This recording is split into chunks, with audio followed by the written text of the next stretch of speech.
suis Patrick Landemain, je suis psychiatre, pédopsychiatre pour les enfants.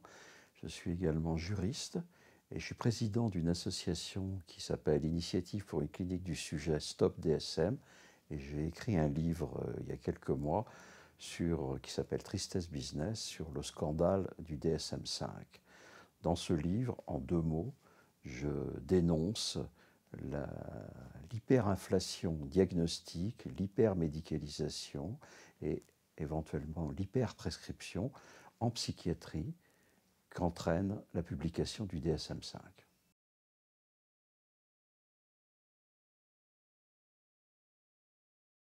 Le DSM-5 est la 5e version de ce qu'on appelle en anglais le Diagnostical and Statistical Manual of Psychiatry, qui est en fait le livre dans lequel sont répertoriées l'ensemble des maladies mentales. Avec le DSM-5, on a l'ambition de déterminer qui est malade mental et qui ne l'est pas, qui est normal, qui ne l'est pas dans le domaine de la psychiatrie.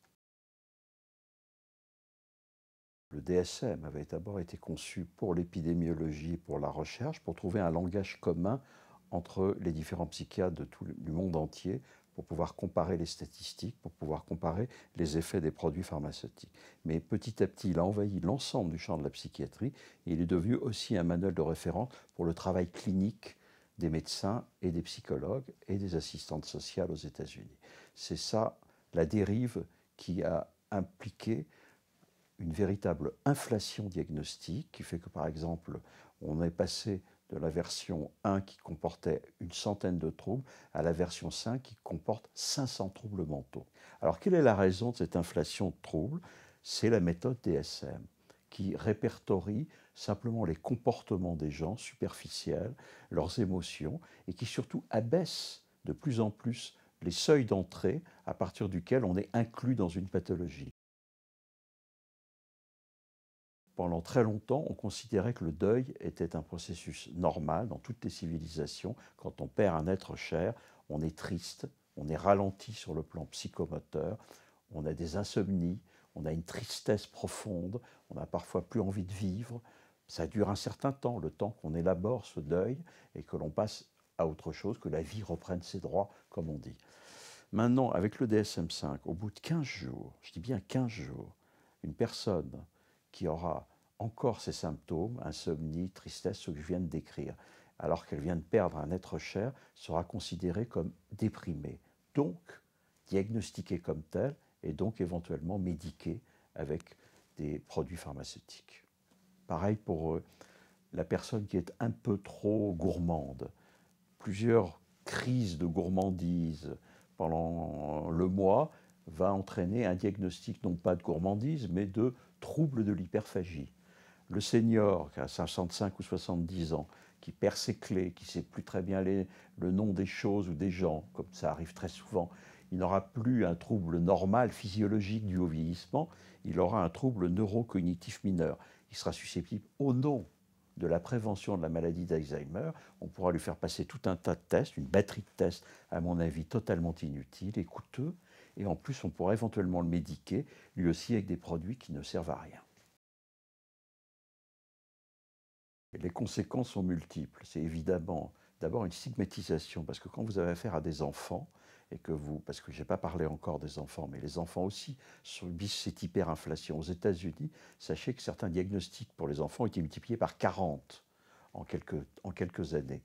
C'est-à-dire comme chez les enfants, on concentre souvent tout un tas de problèmes, des problèmes familiaux, des problèmes éducatifs, des problèmes pédagogiques, des problèmes sociaux. On va médicaliser l'ensemble de ces problèmes et faire un diagnostic psychiatrique qui pèsera sur la tête de l'enfant et qui risque évidemment de le stigmatiser. Ça va donc stigmatiser un certain nombre d'enfants, ça va aussi entraîner la médicalisation pharmacologique, c'est-à-dire qu'on va donner de plus en plus de médicaments pour calmer le jeu.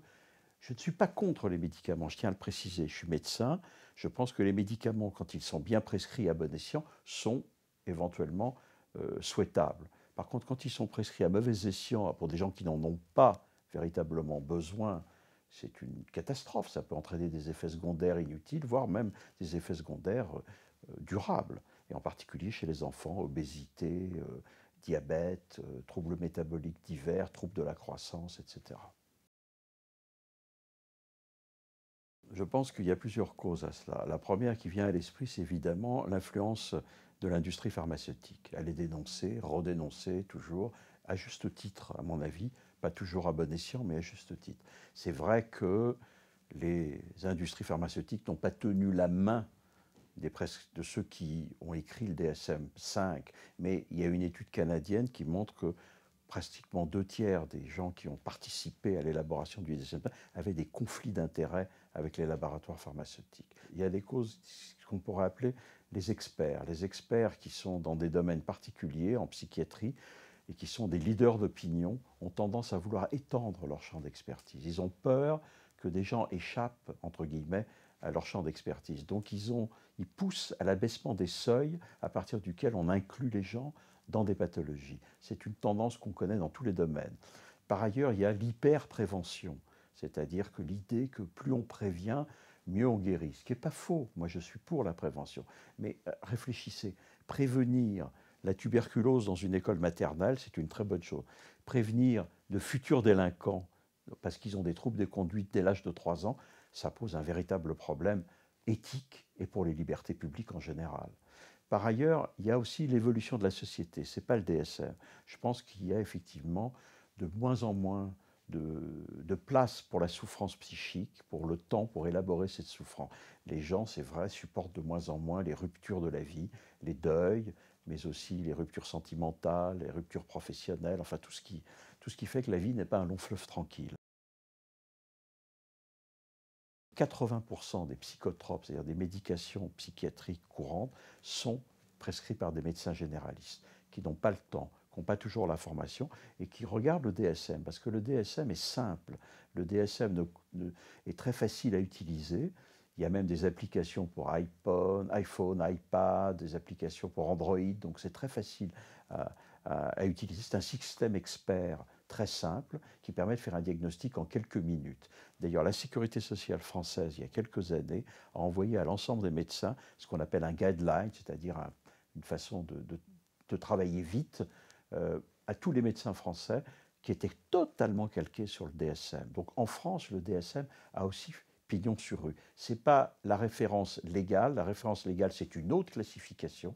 C'est la classification de l'OMS, qu'on appelle en anglais ICD et en français l'ACI. Mais le DSM est implanté par le biais de ce que je viens d'expliquer, mais surtout pourquoi il est implanté. Parce que pour faire carrière dans la psychiatrie, il faut publier. Et pour publier, il faut publier dans des revues qui ont ce qu'on appelle un impact factor, c'est-à-dire qui sont lues et relues et citées. Et celles-là sont entièrement anglo-saxonnes, et les anglo-saxons ne travaillent qu'avec le DSM. Par ailleurs, pour la recherche et pour l'épidémiologie, les références mondiales sont le DSM et ne sont pas une autre classification. Donc, et enfin, l'Agence européenne du médicament, quand elle délivre une autorisation de mise sur le marché d'un nouvel antidépresseur, d'un nouveau antipsychotique, le fait en regardant les études qui ont été faites par les laboratoires, et ces études, il en faut 2 positives, qu'on appelle les études contrôlées randomisées. Il faut qu'elles soient positives, qu'elles prouvent que le médicament est supérieur au placebo, et c'est les gens qui, en quelque sorte, participent à ces études, sont inclus selon les critères du DSM. Donc, les médecins français, les médecins européens, mais les médecins français, et en particulier les psychiatres, prescrivent tous des médicaments DSM. Je pense que le DSM-5, s'il s'introduit encore un peu plus en France, et comme il est enseigné dans les facultés de médecine, il n'y a aucune raison qu'il ne s'introduise pas, il va y avoir de nouvelles épidémies, de fausses épidémies. En particulier, je prévois dans les années à venir une épidémie d'addiction. Pourquoi? Parce que la définition de l'addiction a commencé à changer, et c'est pratiquement comme définition quelque chose qu'on ne peut pas s'empêcher de ne pas faire. Parce qu'il faut savoir que dans le DSM-5, pour l'instant, il n'y a que l'addiction au jeu qui est répertoriée, mais il y a l'addiction à Internet qui est à l'étude et l'addiction au sexe qui est également à l'étude. Je pense que dans la prochaine édition, si elle voit le jour, il y aura énormément de gens qui seront addictifs et qui seront susceptibles d'être médicalisés. Et puis même les excès, ça fait partie de la vie, ça fait partie de la normalité. Il faut rétablir la normalité. Et cette normalité, les gens la savent. Qui est bien ils la connaissent, la normalité. Il y a une espèce de connaissance spontanée de la normalité. Et le DSM brouille les cartes complètement. Et c'est un des grands reproches. On ne sait plus qui est normal, qui ne l'est pas. Et on pourrait dire que c'est une bonne chose, qu'au fond, maintenant, Je disais en rigolant que les antipsychiatres, dans les années 60-70, nous expliquaient que les fous étaient normaux. Le DSM nous explique que les normaux sont fous.